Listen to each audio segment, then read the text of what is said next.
Hello मेरे प्यारे बच्चों, क्या हाल चाल? बढ़िया साहब। तो कैसे हो मेरे बब्बर शेर और शेरनियों?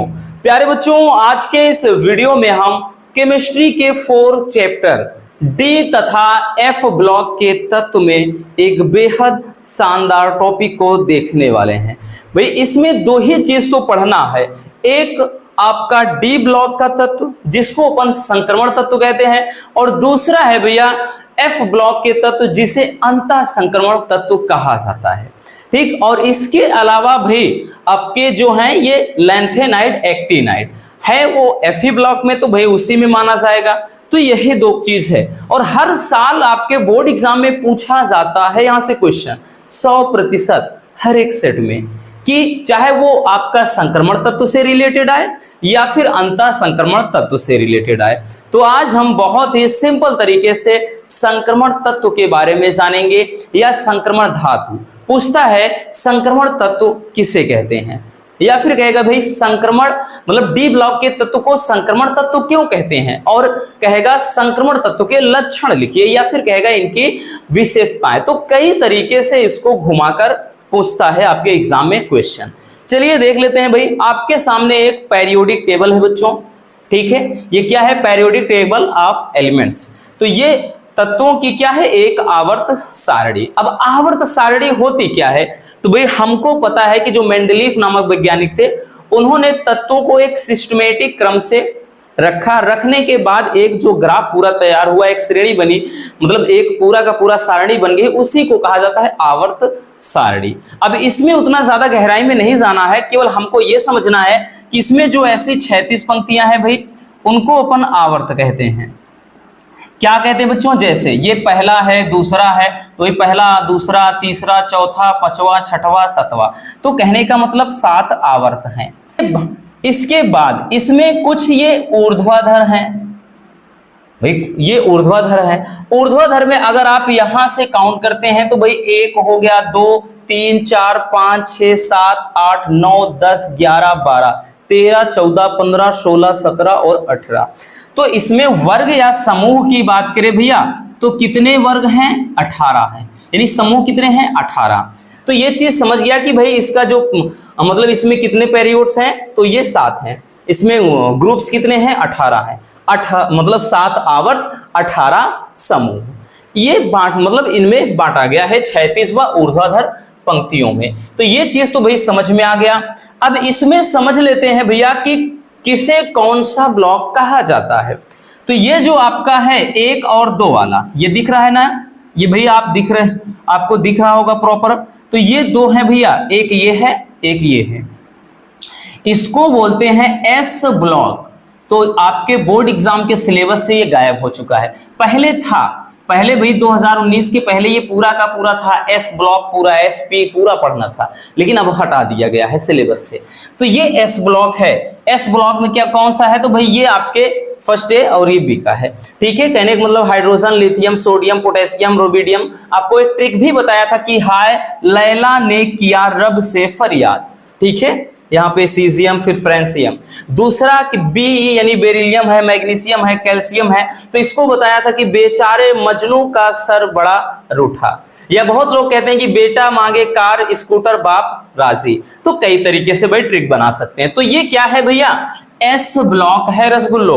अब यहां पर आप जब देखें, ये जो आपको इधर दिख रहे हैं यानी 1, 2, 3, 4, 5, 6, इधर के 6 वर्ग हैं जो मतलब ग्रुप्स हैं, इनको अपन बोलते हैं पी ब्लॉक। क्या कहते हैं बच्चों? पी ब्लॉक कहा जाता है, इनको कहते हैं पी ब्लॉक, ठीक है। अब बीच वाला जो है इन दोनों के बीच में, इसमें भी आप ट्रिक से याद करना चाहेंगे तो कर लेंगे भाई, वैसे देखना है तो नहीं, तो याद करने की जरूरत ही ना है, ठीक। बाकी हमने ट्रिक बताया था कि यहाँ पे बच्चे इलाहाबाद जाएंगे इंडिया टॉप करेंगे, कैसी गीत सुनाऊं प्रभु, ये इसका ट्रिक है। एनपी है ऐसा, तो नाम पे आशिक सब बिकते हैं। फिर उसके बाद ओ शासी तेरी पावर कितनी, फिर यहाँ पे फूल कली बरखा आई 18 साल बाद, या फिर कल बाहर आई आंटी, ऐसे भी कर सकते हो। और यहाँ पे हिंदुस्तान ने अमेरिका को सरेआम रौंदा। तो ट्रिक है याद करने की, बट अब आपको नहीं देखना, क्योंकि ना तो एस ब्लॉक पढ़ना है ना तो पी ब्लॉक, बट जानना जरूरी है कि भाई कौन सा एस ब्लॉक है, कौन सा पी ब्लॉक है, कौन सा डी है, कौन सा एफ। तभी तो हम भाई चैप्टर का नाम ही है कि डी तथा एफ ब्लॉक के तत्व। ठीक है, तो ये हो गया एस और पी, और बीच में जो है भैया, बीच में जो है इसी को कहा जाता है डी ब्लॉक। ठीक, ये क्या है आपका डी ब्लॉक, मतलब यहां से लेकर के भाई, ये आपका यहां से लेकर के ये इतना बच्चों कौन सा ब्लॉक है, तो ये जो बीच वाला है पोर्शन ये डी ब्लॉक है।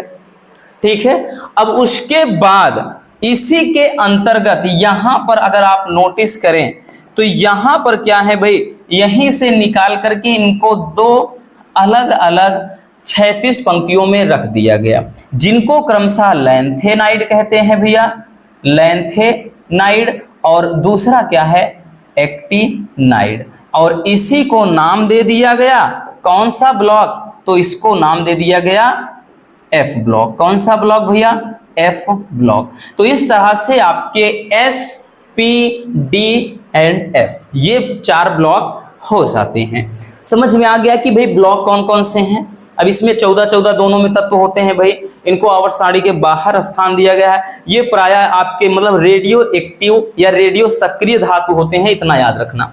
ठीक है, तो अब चलिए समझ लेते हैं कि जो पहला टॉपिक है संक्रमण तत्व किसे कहा जाता है, ट्रांजिशन मेटल किसे कहते हैं, कहेगा संक्रमण तत्व या फिर कहेगा भैया संक्रमण धातु किसे कहते हैं। मतलब कई तरीके से क्वेश्चन करता है, इतना याद रखना भाई। तो इसको कई तरीके से पूछा जाता है। एक मिनट थोड़ा इसको रफ कर देते हैं। ठीक है, समझ में आ गया, समझ में आया ना। चलिए देखते हैं संक्रमण तत्व क्या है। हमने बताया ना संक्रमण तत्व कहेगा या फिर कहेगा डी ब्लॉक के तत्व, क्योंकि सबसे पहले हम पढ़ क्या रहे हैं, पढ़ रहे हैं भैया यहाँ पर डी ब्लॉक के बारे में पढ़ रहे हैं, याद रखना। ठीक है, तो संक्रमण तत्व यानी डी ब्लॉक के तत्व और अंतः संक्रमण तत्व यानी एफ ब्लॉक के तत्व। तो ये समझ गए ना। देखिए संक्रमण तत्व होता क्या है, ऐसे तत्व जिनका इलेक्ट्रॉनिक विन्यास करने पर अंतिम इलेक्ट्रॉन डी उपकोष में प्रवेश करते हैं और उसमें आंशिक रूप से भरे होते हैं, तो ऐसे तत्वों को कहा जाता है संक्रमण तत्व। क्या कहते हैं, संक्रमण तत्व। अब डी उपकोष में भरे होते हैं, इसी कारण डी ब्लॉक के तत्व कहा जाता है। लेकिन क्वेश्चन ये बनता है कि डी ब्लॉक के तत्व को संक्रमण तत्व क्यों कहते हैं भाई। तो अभी क्या देखा आपने, ये भैया कौन सा ब्लॉक, एस ब्लॉक, ये कौन सा ब्लॉक बच्चों, पी ब्लॉक, बीच में रसगुल्लो कौन सा, डी ब्लॉक। तो भाई ये जो डी ब्लॉक के तत्व हैं एस और पी ब्लॉक के बीच में स्थित हैं, इसी कारण इनको नाम दे दिया गया संक्रमण तत्व। ठीक है, जैसे बॉडी में संक्रमण हो जाता है, तुम्हारी बॉडी के अंदर ही रोग होता है ना, बाहर नहीं टहलेगा। उसी तरह से भाई ये एस और पी के बीच में आकर बैठ जाता है, इसी कारण यानी इनके गुणों से मिलता जुलता है, तो इसी कारण नाम दे दिया गया इसका संक्रमण। ठीक है, तो समझ में आया भाई। हम परिभाषा लिखेंगे कैसे बच्चों, कि ऐसे तत्व जिनका इलेक्ट्रॉनिक विन्यास करने पर अंतिम इलेक्ट्रॉन बाह्य कोश के डी कक्षक में भरते हैं, उन्हें डी ब्लॉक के तत्व कहते हैं। तो ये तो रहा डी ब्लॉक के।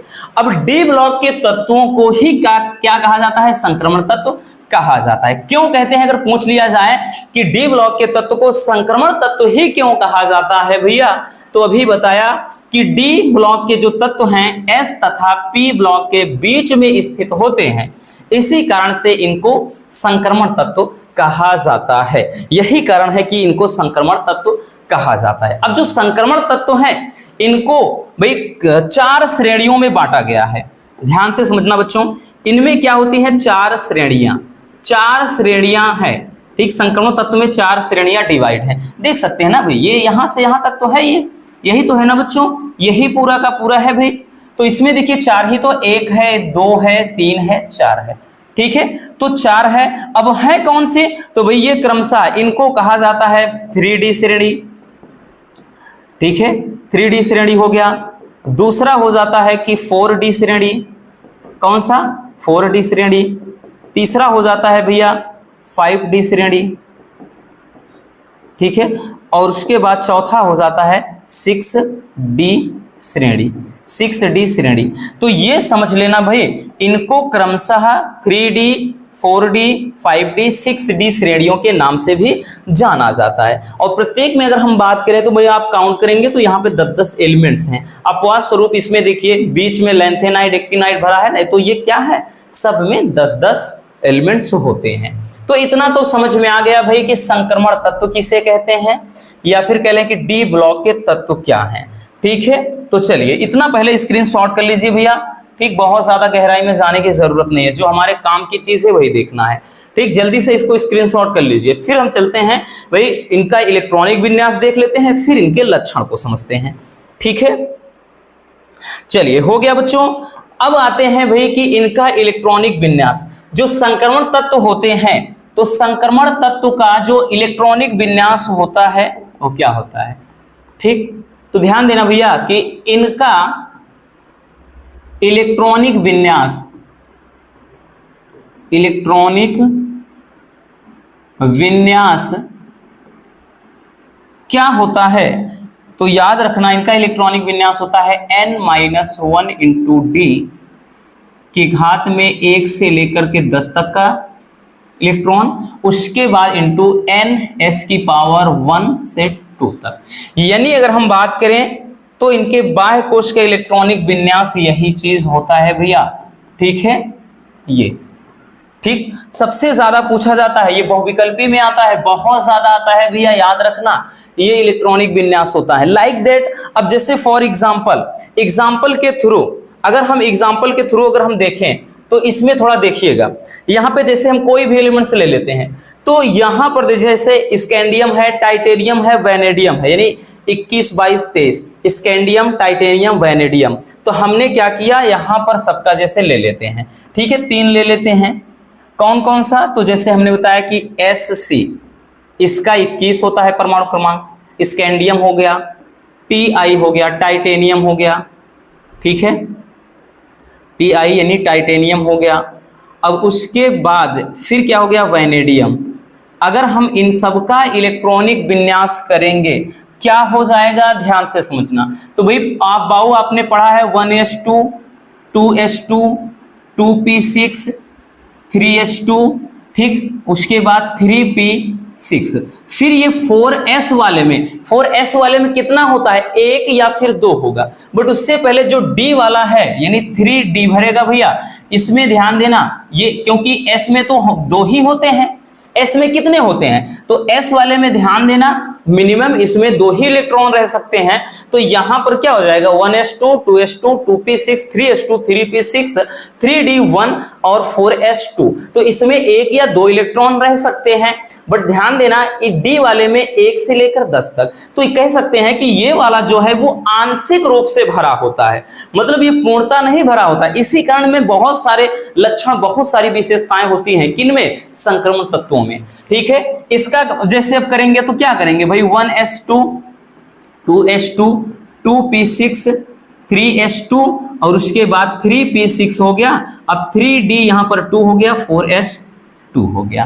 ठीक, तो समझ में आ गया, यानी d वाला ये भरता चला जाएगा 10 तक। यहाँ पे 1s2, 2s2, 2p6, 3s2, 3p6 और उसके बाद 3d यहाँ पे 3 हो जाएगा, 4s2 ही रहेगा। अगर आप देखना चाहेंगे काउंट करेंगे भाई, 2 2 ये कितना हो गया, 4 6 10 हो गया, 2 12, 6 18, 2 20, 1 21। इसका जोड़ेंगे तो 22 आएगा, इसका 23 आएगा। तो इस तरीके से इसका इलेक्ट्रॉनिक विन्यास, याद रखना यही चीज कि इसका जो सामान्यता इसका इलेक्ट्रॉनिक विन्यास होता है बच्चों, वो क्या होता है, n-1 इंटू डी की मतलब यहाँ पे 1 से 10 तक इलेक्ट्रॉन, या फिर ns वो जो होता है यानी s वाले कक्षक में अगर हम बात करें तो 1 से 2 इलेक्ट्रॉन। तो ये इसका इलेक्ट्रॉनिक विन्यास होता है, आपको अच्छे से वहां ये चीज दिखाना पड़ेगा। ठीक है, चलिए अब ये समझ लेते हैं इस चैप्टर का, यानी इस टॉपिक का सबसे अहम हिस्सा, सबसे ज्यादा पूछा जाता है विशेषता। अगर आप प्रीवियस ईयर का क्वेश्चन पेपर उठाकर देखोगे भैया तो सबसे ज्यादा पूछा गया है विशेषता, कि संक्रमण तत्वों की विशेषताएं क्या है। परिभाषा बहुत कम आता है बट विशेषता बहुत ज्यादा। ठीक है, चलिए तो भाई हम विशेषता देख लेते हैं। और जितनी भी विशेषताएं हैं सब रीजन वाले क्वेश्चन के अंदर आते हैं, मतलब ये सब के सब कारण वाले प्रश्न हैं। और हर पेपर में बच्चों 3 नंबर का कारण वाला क्वेश्चन जरूर आएगा। 1 या 2 या 3 हो सकते हैं, लेकिन कारण वाला पूछेगा। अब इसको हम कारण को भी अलग से समझाएंगे अलग वीडियो में। इसके बाद ऐसे आएगा कि भाई यहाँ पे जैसे कुछ क्वेश्चन है, संक्रमण तत्व रंगीन आयन बनाते हैं, क्यों बनाते हैं, कारण पूछ लेगा। ठीक है, ये संकुल यौगिक बनाते हैं, क्यों बनाते हैं, तो ये कारण में आते हैं। ठीक है, तो भाई कारण को हम अलग वीडियो में समझेंगे। पहले जान लेते हैं कि जो संक्रमण तत्व हैं इनकी क्या विशेषताएं हैं। ठीक है भैया, पहला, संक्रमण तत्वों में धात्विक चालकता होती है। अब धात्विक चालकता का मतलब यह है कि ये धातुओं की तरह चमकते रहते हैं, और इसमें क्या है कि भाई चालकता का गुण होता है, यानी धारा का प्रवाह हो जाएगा। ठीक है, इनमें क्या होता है, धारा का प्रवाह एक प्रकार के, ये इसमें क्या होती है, ये धातु की तरह चमकते हैं, कठोर होते हैं, और इनमें क्या है, इलेक्ट्रिसिटी की बात करें यानी चालकता की हम बात करें तो होती है। ठीक है, पहला। दूसरा कि सभी संक्रमण तत्व उच्च गलनांक और क्वथनांक की धातुएं हैं, यानी जितने संक्रमण तत्व होते हैं इनका गलनांक उच्च होगा। क्यों नहीं भाई, क्योंकि ये मेटल होते हैं, तो ये क्या होते हैं भाई, जाहिर सी बात है बहुत ज्यादा हाई टेम्परेचर पर ये क्या होंगे, मल्ट होंगे, इसीलिए इनका गलनांक क्या होता है, गलनांक और क्वथनांक उच्च होता है। ठीक है, अगला, संक्रमण तत्व रंगीन आयन बनाते हैं। जितने संक्रमण तत्व होंगे, मतलब प्रायः जो होते हैं, अधिकांशतः हम कह सकते हैं लगभग में सभी, इनमें संक्रमण आयन या कहेगा या फिर कहेगा सॉरी ये कहेगा रंगीन आयन या फिर रंगीन धातुएं होती हैं, ऐसा भी पूछ लेता है। ठीक है, क्यों, तो ये कारण में भी आता है, तो उसको भाई हम बता रहे हैं कि हम आगे बताएंगे। ठीक है, अगला है कि संक्रमण धातुएं संकुल यौगिक बनाती हैं। संकुल का मतलब क्या, जिसको उपसह संयोजक यौगिक कहते हैं, उपसह संयोजन यौगिक कहते हैं। लाइक दैट, जैसे हो गया भाई इस तरह से, जैसे K4, उसके बाद आ गया भाई K4FeCN6, तो जैसे ये इसको कहते क्या है, तो भाई ये एक क्या होता है, ये है उपसह संयोजन यौगिक, या फिर इसी को कहते हैं संकुल यौगिक। तो संकुल यौगिक जितने भी होंगे सब में संक्रमण धातुओं का प्रयोग हुआ रहता है। तो देख सकते हैं जैसे इसमें क्या हो गया, Fe, तो भाई Fe क्या है, ये संक्रमण तत्व है, संक्रमण धातु है। तो यूं कह सकते हैं कि जो अधिकांशतः जो संक्रमण धातुएं होती है भैया, वो संकुल यौगिक बनाती है, यानी उपसह संयोजन यौगिक बनाने की इसमें प्रवृत्ति होती है, क्योंकि इनकी संरचना जटिल होती है, इसी कारण। अगला है कि ये परिवर्ती ऑक्सीकरण अवस्था दर्शाते हैं। इनमें यानी इनमें जो ऑक्सीडेशन होता है, इनकी जो ऑक्सीकरण अवस्था है वो बदलती रहती है, यानी +1 +2 +3, तो इनकी ऑक्सीकरण अवस्था यानी भिन्न भिन्न प्रवृत्ति की, भिन्न भिन्न प्रकृति की ऑक्सीकरण अवस्थाएं इनकी होती है। तो इसीलिए कहा जा रहा है कि भाई ये परिवर्ती, यहाँ परिवर्ती होगा, परवर्ती नहीं। परिवर्ती का मतलब क्या है, ऑक्सीडेशन नंबर चेंज होती है। ठीक है, नेक्स्ट है कि ये सामान्यतः अनुचुंबकीय गुण दर्शाते हैं, यदि इनमें अनुचुंबकीय गुण पाया जाता है। ठीक है भाई, कहने का मतलब यह है कि इनमें चुंबकत्व यानी मैग्नेटिज्म का थोड़ा बहुत गुण होता है, बहुत प्रबल नहीं होते हैं लेकिन रहता है। कुछ हैं बहुत प्रबल, जैसे मतलब लोहा हो गया भाई, उसमें तो बहुत ही ज्यादा, बाकी कुछ और हैं जो प्रतिचुंबकीय का भी है, लेकिन प्रायः जितने हैं उनमें अनुचुंबकीय गुण का ही लक्षण पाया जाता है। ठीक, अगला है कि ये अच्छे उत्प्रेरक की तरह व्यवहार करते हैं, यानी इनका प्रयोग क्या है, उत्प्रेरक के रूप में भी किया जाता है। उत्प्रेरक क्या होते हैं, तो भाई ऐसे पदार्थ जो अभिक्रिया की दर को बढ़ा देते हैं और स्वयं क्या है, विघटित नहीं हो, यानी स्वयं भाई ये क्या करते हैं, अभिक्रिया की दर को बढ़ा देते हैं या घटा देते हैं, लेकिन स्वयं अपरिवर्तित रहते हैं, तो ऐसे पदार्थ को कहा जाता है उत्प्रेरक। अब जैसे भाई अमोनिया जब बनाते हैं, तो अमोनिया में आपने पढ़ा है हाई स्कूल में भी, बाकी इसमें तो भाई एसपी ब्लॉक वाला चैप्टर ही कट गया ना, उसमें था। तो अमोनिया जब बनाते हैं हैबर विधि द्वारा, जब हैबर विधि द्वारा भैया अमोनिया का निर्माण किया जाता है, तो हैबर विधि में करते क्या है कि भाई उत्प्रेरक के रूप में किसका इस्तेमाल करते हैं, तो Fe+MO, तो Fe यानी आयरन और मोलिब्डेनम, इन दोनों का मिश्रण क्या है, उत्प्रेरक के रूप में प्रयोग किया जाता है। तो अधिकांश जैसे पीटी हो गया, प्लेटिनम, भाई देखा होगा बहुत सारे मतलब कंपाउंड्स में प्लेटिनम की जाली होती है या फिर प्लेटिनम का प्रयोग किया जाता है उत्प्रेरक के रूप में। तो वही कह रहा है कि ये अच्छे उत्प्रेरक की तरह व्यवहार करते हैं। क्वेश्चन ऐसे बनेगा कि संक्रमण धातु अच्छे उत्प्रेरक होते हैं, क्यों? ये ऐसे क्वेश्चन बनेगा, ठीक। या कहेगा कि संक्रमण तत्व उत्प्रेरक का गुण दर्शाते हैं, क्यों?